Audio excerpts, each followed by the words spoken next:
Hello. All right, Shalom. Call Lamb La, Yahweh by Shem Shah by Shem Kakodash.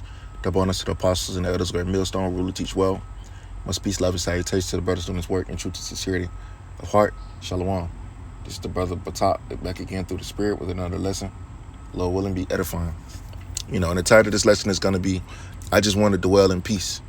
Because in this world that we live in today, nothing is peaceful about it. And we are people of peace, you know what I'm saying? When it comes down to Israel, we just want to dwell, me, I'm speaking for myself personally. I just want to live in a world where there's peace, peace of mind. You ain't got to worry about, different situations, altercations, children getting into situations with, bullies and shit like that. You got to worry about this type of shit in this world that we're living in now. There's there's an absence of peace in America because of the rulers of America. The rulers of America are not about peace, so the people are not about peace. Why everything can't be why it just can't be peaceful, you know what I'm saying? Because Esau is totally adverse to peace, man. He don't know what peace means. Because how many peace treaties did he sign with the Native Americans? And how many did he keep? Not one of them. So while people are in the constant state, of a constant state of adversity, a constant state of opposition to one towards another, there's no peace, man. And me personally, man, I just want to dwell in peace, bro. That's it. So I'm gonna get a few precepts on this concept, and Lord willing, be edifying. This the word peace. It means free from civil disorder, internal peace of a nation, which America is a nation that does not believe in peace because they have to fund their military industrial complex, so they keep wars going on throughout the world so they can make money by selling weapons, and creating weapons and selling them to different countries to keep war. And the scripture says that red horse that took peace from the earth, that's Esau Edom, the so-called white man. Because the reason why all of these other nations are buying arms and, arming themselves and getting prepared for war is because of Esau, because who's in power? Rulership. Who's in rulership? A man of war is in rulership. And plus, through the spirit, the Lord, is a man of war. But ultimately, man, basically I'm saying we're ready for the kingdom, man, because we know the kingdom is going to be the earth is going to be filled with peace once Jerusalem takes over. That's why the scripture says, when the righteous are in authority, the people rejoice, because there's going to be an era of peace. There's not going to be no wars anymore. Like the scriptures tell you, they shall learn war anymore, because there's going to be what? Peace. And the law is going to go forth out of Zion. All right. It says peace, reconciliation, silence, right? Because if it's peaceful, everything is peaceful. You don't hear no bombs going off. You don't hear no arguing. You don't hear no, fighting. You don't hear none of this bullshit that goes on in the society, man. It says permission. Let's see, from the Latin, pacem, compact, agreement, treaty of peace, tranquility, and that's something that we don't have. Let's look at that word tranquility. Tranquility.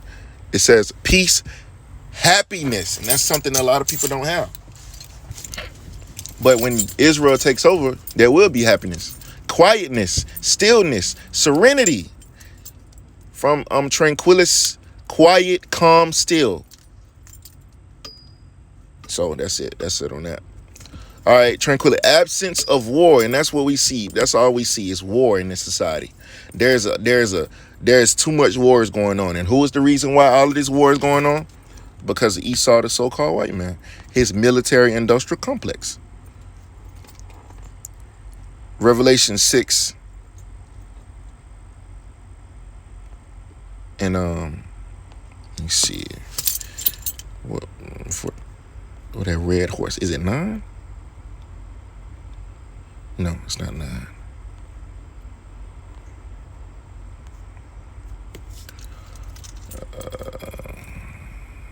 Here is verse 4, Revelation 6 and 4. And there went out another horse represents power, that was red, and power was given to him that sat thereon. Now that's the key word. Power was given to him. Power was given to that man that sat on that red horse, which represents Esau, Edom, the so-called white man, which he's not white. He's red. Power was... Why the hell is my shit want to act crazy right now? All right, Blue Letter want to act fucking retarded. Let me see. Restart the app. There we go. Revelation 6 and 4. And red, and they're on... Hold on, listen. Where's the word power?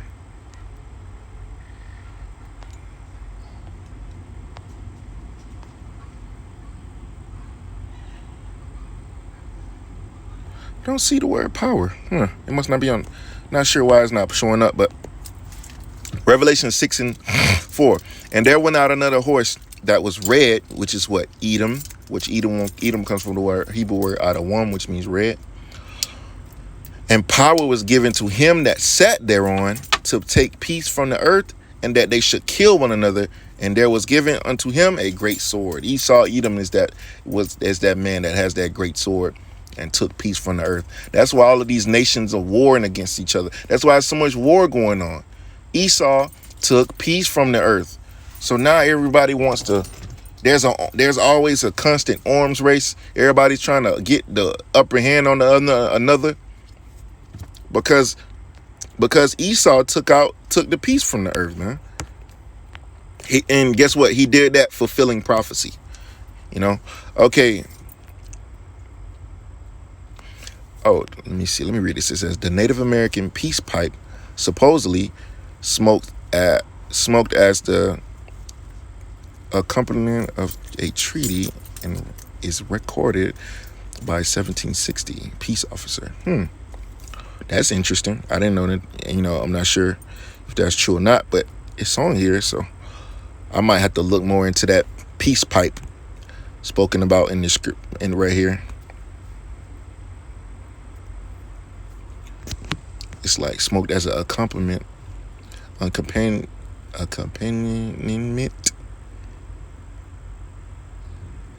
a treaty.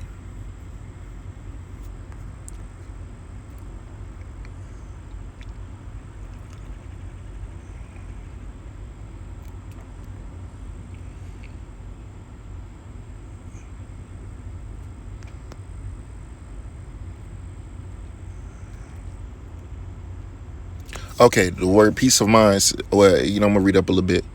It says the sense of a spiritual peace of heart, soul, or conscience, freedom from disturbance by the passions, peace of mind. The scent from century 1200, sense of state of quiet or tranquility is by 1300, as in the meaning absence or cessation of war or hostility, specifically as treaty or agreement made between conflicting parties to refrain from further hostilities. And Esau, the so-called white man, he's not about peace. He's not a man of peace. So let's get a few scriptures. Oh, actually, no, I'm gonna get a scripture that I quoted about the righteous being in authority.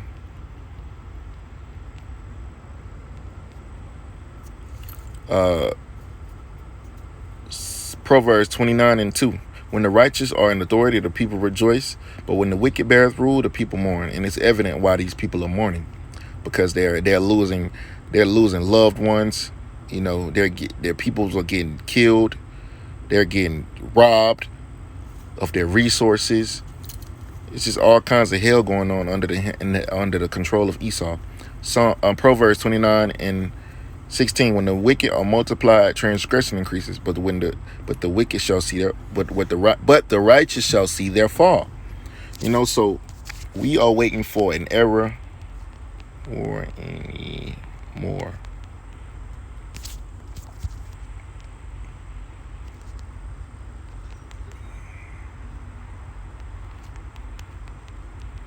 Something to that effect.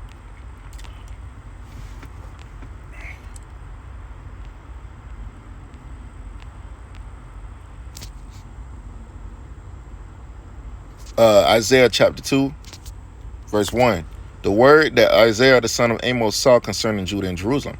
And it shall come to pass in the last days, which we are living in last days now, that the mountain of Yahweh's house shall be established in the top of the mountain. So, which that word mountain represents government. So the government of Israel is going to be the top government on the earth, and shall be exalted above the hills and above, and which is like a smaller denomination of a government, and all nations shall flow into it.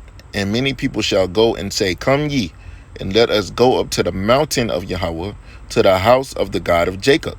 And he will teach us his ways, and we will walk in his paths. For out of Zion shall go forth the law and the word of Yahweh from Jerusalem. So we're going to teach these nations. The nations are going to have to follow the laws, statutes, and commandments.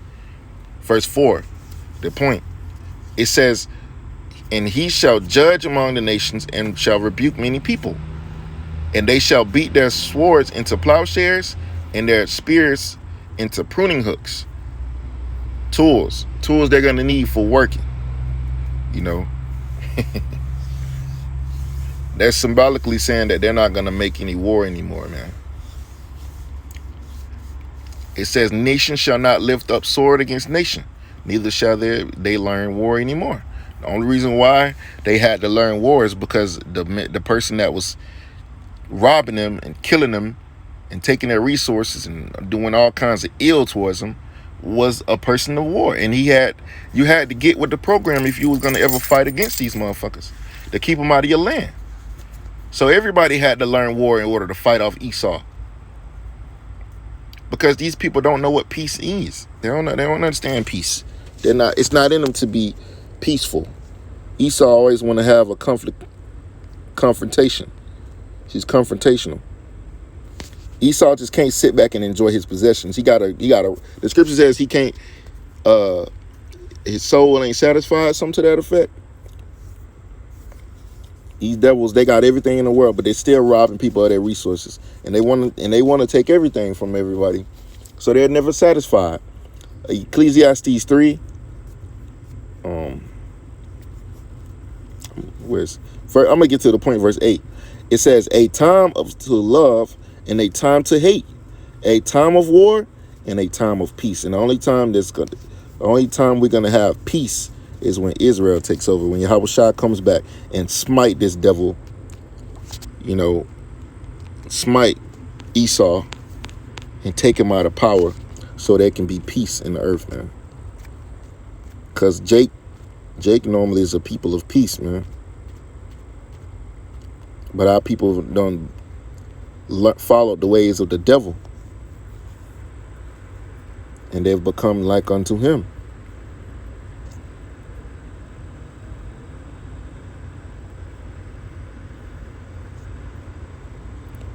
We waiting for a world that is actually peaceful, so we can actually enjoy the earth.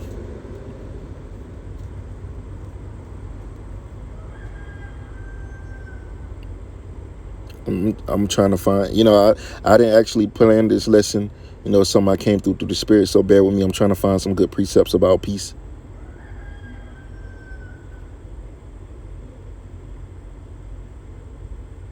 Oh, that's a good one. Psalms 29:11. Yahweh will give strength unto his people. Yahweh will bless his people with peace. So that's what we're waiting on. We're waiting to be put at rest, which is what? Peace. Psalms 34:14. Depart from evil and do good. Seek peace and pursue it. We're seeking peace, man. We're pursuing after peace. Okay, let's see.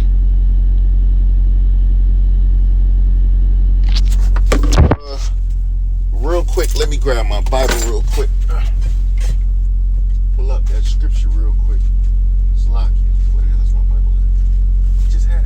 There it is. I'm going to pull up that scripture, Psalms 35:20, right there on the screen. See what that says.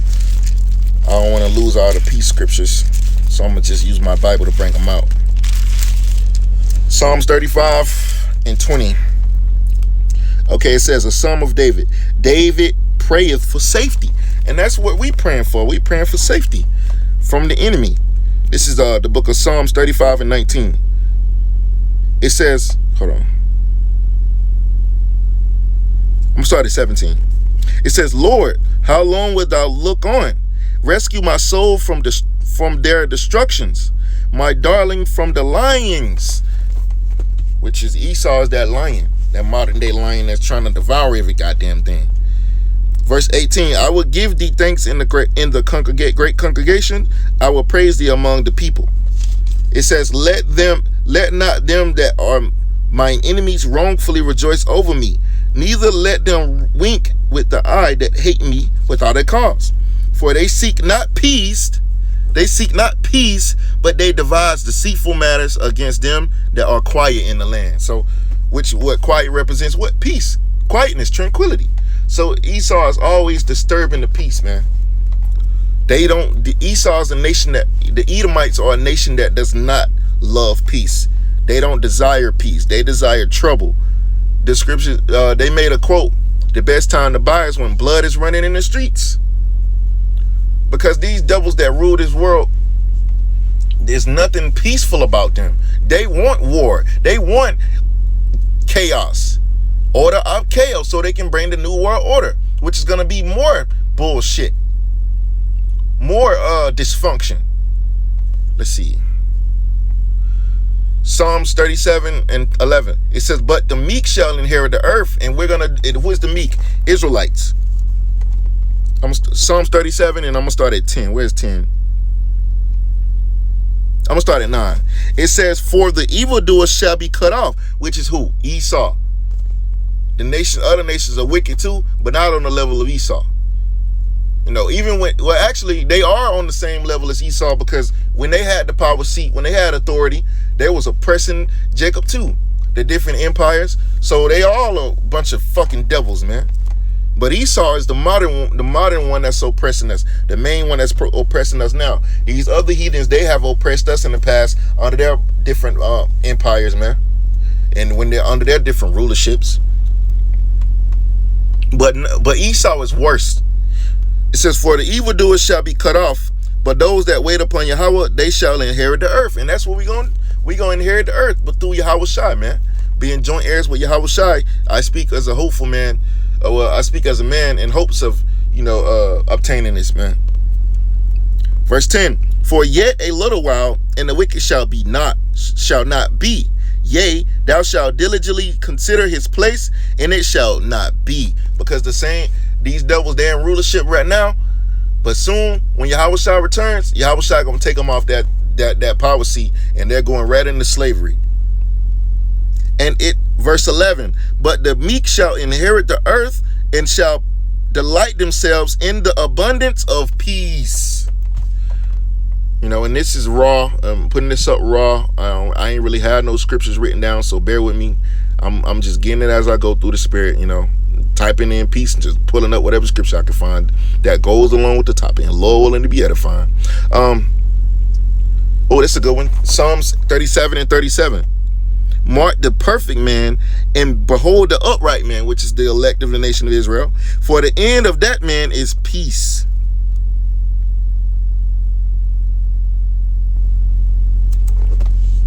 Let's see. Somebody that's not finna hold their peace is Yahweh Shai. Psalms 55 and 18. He that delivered my soul in peace on the battle that was against me, for there were many with me. Psalms 55. This is the only time Esau is talk about peace, when he has a secret agenda. Let's get it real quick. Psalms 55 and 20. I'm starting at 19. Verse 20. Psalms 55 and 20. It says, he put forth his hands against such as be at peace with him, but he has broken his covenant. And that's example of that is what Esau did to the Native American Indians. All the peace treaties they signed with the U.S. government, and they broke all of them, because ultimately they just wanted them to let their guards down so they can continue to oppress them and kill them off the land, put them in reservations, and do whatever they wanted to do with them. The words of his mouth were smoother than butter, but war was in his heart. So he played on the peacefulness of our people. He played on that. He deceived you. His words was softer than oil, yet with a drawn sword. So, you know, the example of that is Cristobal Colon. He played on the peaceful of the natives, man. The peaceful nature of our people. He played on it and used it to his advantage. He took advantage of us. Psalm 72:3. The mountains shall bring peace to the people, and the little hills by righteousness. And that's a good precept because the mountains represents government, if I'm not mistaken. Let me see. Psalm 72 in verse. I'm gonna start at 1. It says David prayed. The title is David prayed for Solomon, sheweth the glory of his kingdom in type and is in truth of Hamashiachs. It says, verse 1 says, give the king thy judgments, O power, and thy righteousness unto the king's son. He shall judge thy people with righteousness, and thy poor with judgment. This is talking about King Solomon. Who is King Solomon in the spirit? Yahushua. The mountains shall bring peace to the people, and the little hills by righteousness. Because the word mountains represents government. So the government of Yahushua is going to bring peace. Another precept real quick. Let me grab this real quick. You know what? I'm gonna keep the screen like this. Salakia. This book is Isaiah chapter 9. Let me see. Verse 6. It says, for unto us a child is born, unto us a son is given, and the government shall be upon his shoulder. Wait, this is that peaceful government that's gonna be run by Yahushua. And his name shall be called Wonderful Counselor, the Mighty Power, the Everlasting Father, the Prince of Peace. Of the increase of his government and peace there shall be no end upon the throne of David and upon his kingdom, to order it and to establish it with judgment and with justice from henceforth, even forever. The zeal of Yahweh will perform this. So this is talking about the kingdom of Yahushua, man. It says the increase of his government and peace. There's not going to be no end. So this is peace. Peace is a part of prophecy. Psalms 72, jumping down to verse 7. It says, in his days, which is talking about Yahushua, shall the righteous flourish, and the abundance of peace so long as the moon endureth, which is what? Forever. So as long as we're going to have peace forever. Let's see.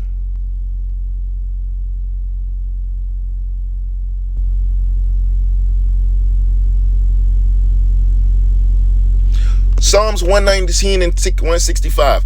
Great peace have they which love thy law, and nothing shall offend them.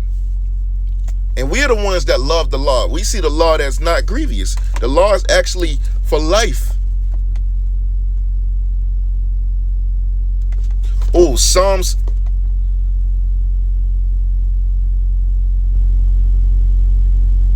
120 and 6. It says, my soul hath long dwelt with him that hated peace. Who is that? Esau. And even our own people are like that now, man.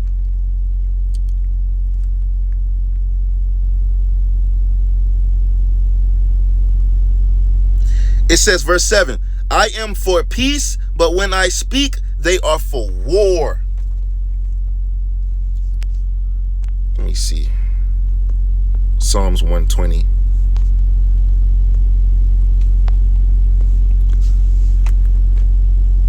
Psalms 120 and 7 in the NLT. It says, I search for peace, but when I speak of peace, they want war. That's what Esau does. Oh, here it is. Psalms 120 it says, David prayeth against Dog, which is Dog the Edomite, who's calling you. I don't know exactly what that word is.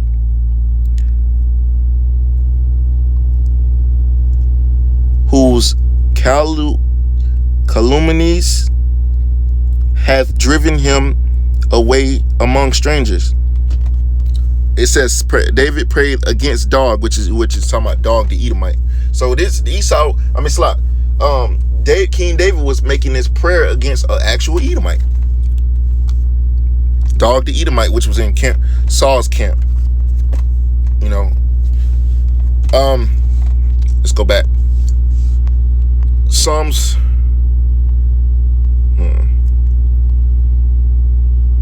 Psalms 125:5. As for such as turn aside unto their crooked ways, Yahweh shall lead them forth with the workers of iniquity, but peace shall be upon Israel. That's what we waiting on. Psalms 128:6. Yea, though thou see thy children's children, and peace, thou shalt see thy children's children, and peace upon Israel. Psalms 147:14. He maketh peace in thy borders, and filleth thee with the finest of the wheat.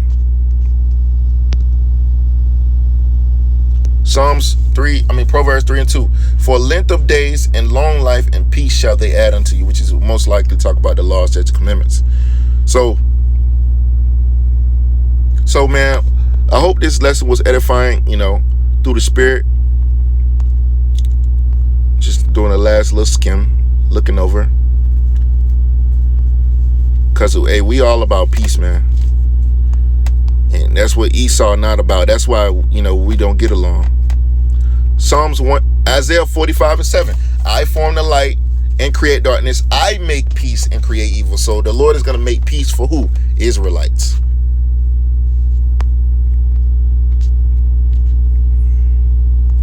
So with that, man, Lord willing, this lesson was edifying to you, brothers and sisters. Oh, here it is. Let's close it out with this. Isaiah 62:6. I have set watchmen upon thy walls, O Jerusalem, which shall never hold their peace day nor night. That means we're never going to stop bringing out this truth and preaching this word until the Lord does something about America. Yea, ye that make mention of Yahweh, keep not silence, and give him no rest till he establish, until he make Jerusalem a praise in the earth. And that's what we're waiting on. Because when that happens, it will be a beautiful, peaceful society. So with that, I'm going to give all praise and glory to Yahweh by Shem Shah by Shem Kodash. Double honors to the apostles and to the elders of great millstone who rule and teach well. Much peace, love, and salutation to the brothers doing his work in truth and sincerity. Gonna say Shalom, Kom Yasha Allah, Wa Abba Baba, Wa Abba Shalom. I just want peace.